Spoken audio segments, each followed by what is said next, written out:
The plane trembles, an unnatural shudder that runs through the cabin like a cold whisper of doom. The overhead bins rattle, the seatbelt sign flickers, and then, in an instant, the turbulence morphs into something far more sinister.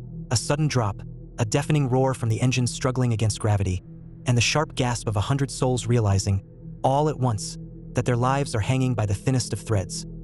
At that moment, fear is thick in the air. It clings to every passenger like an invisible shroud, an unspoken terror shared through wide, unblinking eyes. You glance at the stranger beside you, their hands gripping the armrests so tightly their knuckles turn white. What do you say? How do you prepare for the unthinkable when it's happening right now? You take a breath, steadying your mind. This isn't the end, not yet. Survival isn't about blind luck. It's about preparation, about focus. You lean in, your voice low but firm, and you tell them what they need to know. First, secure what matters. The impact will be chaotic, and in the aftermath, the few things you manage to keep on your person could mean the difference between survival and struggle. Passport, phone, and money. Slip them into your pants pockets, where they won't be lost in the wreckage. Identification will be critical when the dust settles. If help arrives, you want them to know who you are, where you're from, and who to contact. Your phone might be your lifeline, a beacon to the outside world, assuming it survives the crash. Next, count the rows to the nearest emergency exit, both in front and behind you. It's not enough to know where it is. In the darkness, amid smoke and screaming, visibility will be a cruel luxury you may not have. Counting now ensures that even if chaos reigns, your body will remember the number. Your feet will know where to take you even if your mind is clouded with shock. If you wear glasses, tuck them securely inside your shirt. Impact forces are ruthless.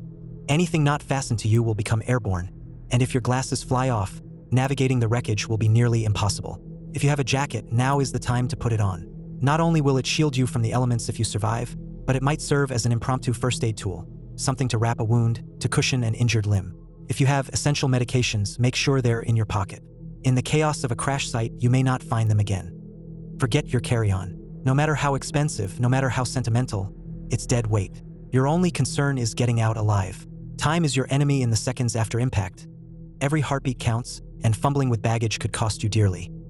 As the plane lurches again, the nose tilting ever so slightly downward, you press yourself against the seat, demonstrating how to brace for impact. Elbows tucked in, hands over your head, legs bent slightly. It's not a position of comfort, but one of survival. The goal is to protect your vital organs, to minimize injury. The armrests beside you look harmless now, but in an impact, they become unforgiving weapons. Keep your arms between your legs. Bruised thighs are far preferable to shattered elbows. The reality is sobering. While some crashes are catastrophic, the vast majority are survivable. Statistics are on your side. Only a fraction of incidents result in total loss of life. You have a chance, more than a chance, if you remain calm and act decisively. And when the worst is over, when the screech of metal against earth has faded and the smoke begins to billow into the night, the next fight begins. Get out. Move away from the wreckage. The plane might not be done with its destruction. Fire, explosions, structural collapse. Distance is safety. Emergency personnel will arrive, but in the immediate aftermath, they are just as overwhelmed as you. Follow their instructions, but above all, trust your instincts. Survival isn't just about what happens in the sky. It's about what happens after you hit the ground. You look at the stranger beside you.